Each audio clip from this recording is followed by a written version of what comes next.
Two guys, same starting line, completely different finish. One of them is going to retire thinking he made the smartest move of his financial life. The other is going to feel exactly the same way. And they're both partially right and partially fooling themselves, because one of them never counted the tax bill waiting at the exit, and the other never accounted for what he surrendered at the entrance. When you map out the full 30-year journey, the difference between what they think they have and what they actually keep will make you question everything you thought you knew. Let's set the stage properly. Meet David and Ryan. David is 30, Ryan is 30. Both earn $80,000 a year. Same city, same federal backdraft, same dream. Retire without financial stress and never look back. The only variable is where they park their retirement money. David enrolls in his company's 401k. His employer offers a 3.5% match. For every dollar he contributes, up to 3.5% of his salary, his company matches it dollar for dollar. That's $2,800 in free money before David has lifted a finger. David contributes 9% of his salary, $7,200 annually. With the employer match, $10,000 flows into his account every year, entirely pre-tax. His paycheck barely flinches. The government hasn't touched that money yet.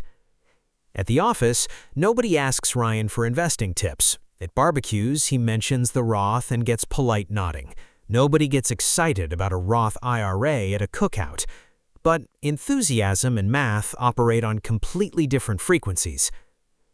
The early years, David looks like a genius. For the first several years, David's numbers are hard to argue with. His 401k contributions drop his taxable income by $7,200 annually. At his marginal rate, that's roughly $1,580 back in his pocket every single year. Real, immediate savings. Not theoretical, not future-dated, right now. Then there's the match. David puts in $7,200. His employer drops in $2,800. By the end of year one, his account holds around $11,400. By year 5, he's sitting near $68,000, more than $14,000 of which he never personally earned or saved. Ryan, by comparison, has built up around $45,000 by year 5. Solid, but visibly smaller. And every cent Ryan came from money he already paid taxes on. To put $7,000 into his Roth, Ryan effectively needed to earn closer to $9,000 in gross income at his tax rate. David needed to earn exactly what he put in. Every visible scoreboard says David is winning, and he knows it. Here's the part that changes everything. Every dollar sitting in David's 401k carries a tax bill. He just hasn't opened that envelope yet. The 401k doesn't eliminate taxes, it postpones them. Every dollar David contributed and every dollar the market grew that contribution into gets taxed as ordinary income the moment it comes out, not at a favorable capital gains rate, not at some special retirement rate. Ordinary income tax, identical to what he'd owe on a paycheck. If David withdraws $65,000 a year in retirement, the IRS sees that exactly like a $65,000 salary. After the standard deduction, he's looking at roughly $5,500 in federal taxes annually on those withdrawals. Then there's a rule that blindsides people. Starting at age 73, David must withdraw money whether he wants to or not. Required minimum distributions. The IRS isn't going to let that tax-deferred account sit forever. If David's balance has grown to $2.8 million by then, realistic at 7% annual growth, his first mandatory withdrawal could hit $105,000. That's not a choice, that's a requirement, and he owes taxes on every penny, potentially pushing him into a higher bracket than he ever hit during his working years. There's also the Social Security complication. David's 401k withdrawals count as income when the IRS calculates how much of his Social Security benefits get taxed again. Cross certain thresholds, and up to 85% of those benefits, money he paid into for decades, becomes taxable again, partly because of his own retirement withdrawals. And if David ever needs money before 59.5, he pays income tax plus a 10% early withdrawal penalty. A $25,000 emergency at age 52 costs him around $8,000 in taxes and penalties. He walks away with roughly $17,000 of his own money.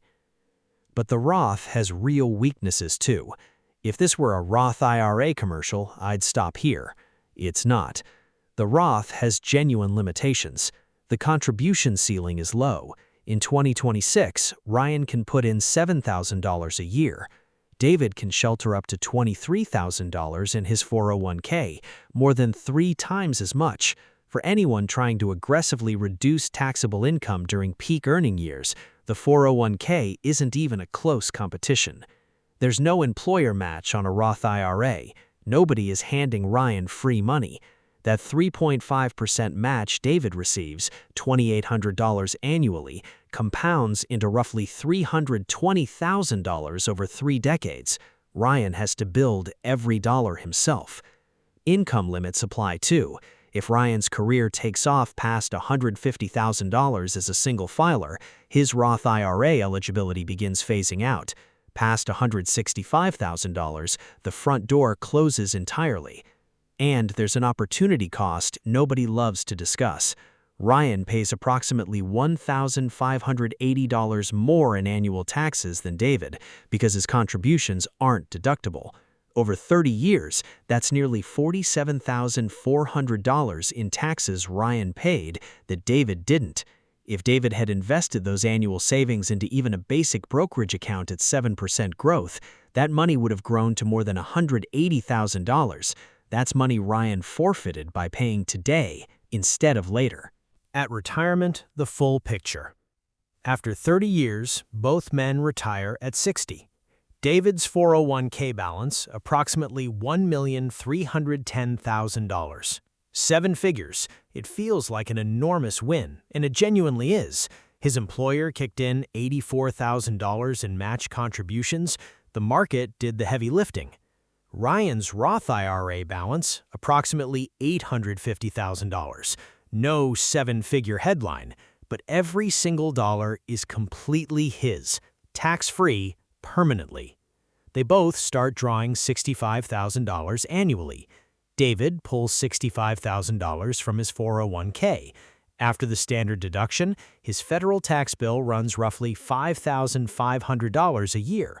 Over a 25-year retirement, that's approximately $137,000 in federal taxes on withdrawals alone, before state taxes, before the Social Security taxation effect. Ryan pulls $65,000 from his Roth. His federal tax bill? Zero. Every dollar lands in his account. The emergency no one planned for.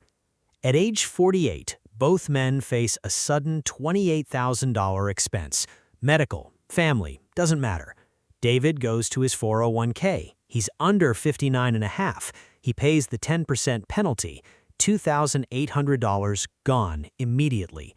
Then income tax on the full withdrawal, another $6,160. He gets approximately $19,000 back from a $28,000 withdrawal. Ryan goes to his Roth. Contributions can be withdrawn at any time, at any age, with no taxes and no penalties. He's contributed $140,000 over 20 years. He pulls $28,000 out. No penalty, no tax. Full $28,000. Same crisis, dramatically different outcome. What actually works? The answer most financial planners land on isn't picking one account. It's sequencing them strategically. First, contribute to your 401k up to the full employer match. If your employer matches 3.5%, put in 3.5%. That's a guaranteed instant 100% return. Passing on that is simply leaving money on the table. Second, max out a Roth IRA. You've captured the free money, now lock in tax-free growth on the remaining savings. Third, if you have additional capacity, return to the 401k and push toward the annual limit. The pre-tax reduction still carries real value, and the higher ceiling gives you more room. Match first, Roth second, 401k third. This order captures the best feature of each account, the free money, the tax-free compounding, and the high contribution limit, while sidestepping the worst traps of going all in on either one. The real mistake isn't choosing the wrong account, it's choosing based on a trending video, a colleague's confidence, or a headline that declares one account the permanent winner without ever accounting for your salary, your bracket, and your timeline. Before you decide, ask one simple question. Does this analysis include everything? Because the answer that includes everything is the only answer worth having.